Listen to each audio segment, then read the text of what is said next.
abanyarwanda bose baherereye haba mu gihugu cy'u Rwanda, haba muri kino gihugu cy'Amerika, haba databuja ku migabane yose y'isima, reka bose databuja bahumurize, baba ari imfubyi zasigaye, baba ari abapfakazi, baba databuja abadafite shinge na mwe, abo bose databuja iyo mitima uyisurishe ijambo ryawe.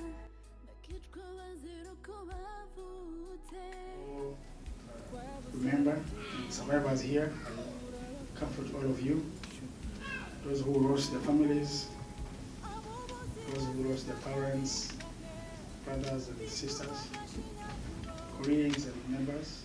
I comfort you today.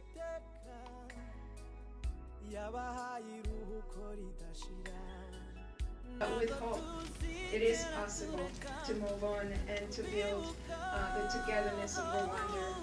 There's no division anymore, because if we use love as a weapon instead of the weapons that we use, then we have hope for the future, which is in our hands.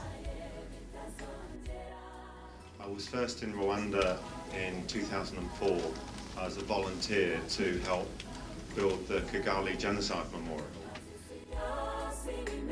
Thank you to the Rwanda community and our friends Rwanda for hosting this very important first annual event in Des Moines to commemorate the 24th anniversary genocide against Tutsi. And I can tell you exactly where I was when I heard the first report about the genocide in Rwanda. I was driving in my car on the Capitol Beltway outside Washington, D.C. with my 15-year-old son listening to National Public Radio when I heard that report. And I said to my son, I've never heard of the Tutsis and the Hutus. I wonder what this can be about. And set him off to studying on it, looking up and seeing what we could learn about it. The terrible tragedy of the genocide that wasn't reported on.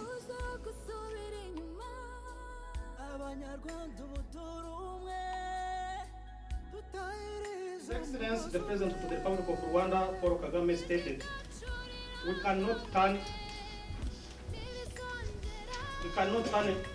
the clock back, nor can we undo the harm caused. But we have the power to determine the future and ensure that what happened never happens again. President Paul Kagame has said, the key to our transformation lies with the individual Rwandan citizen and in their capacity to find common ground and a common cause and purpose.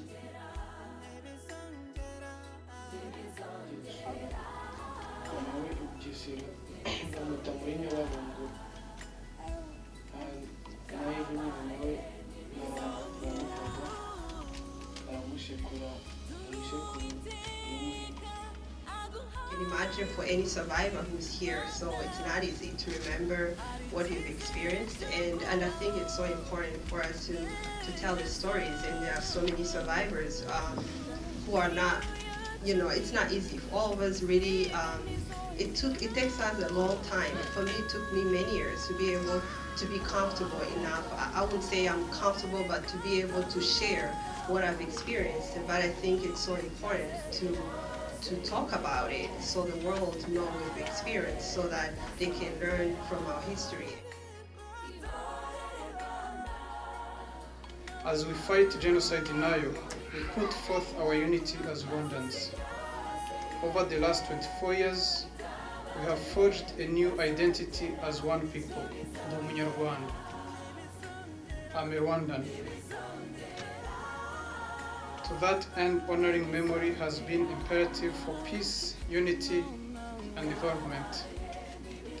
As Rwandans, we can continue to safeguard what we've accomplished. Future generations will be called upon to carry the legacy and to add chapter to our narrative rebuilding. I call all of you to stand with us as we continue to fight against genocide.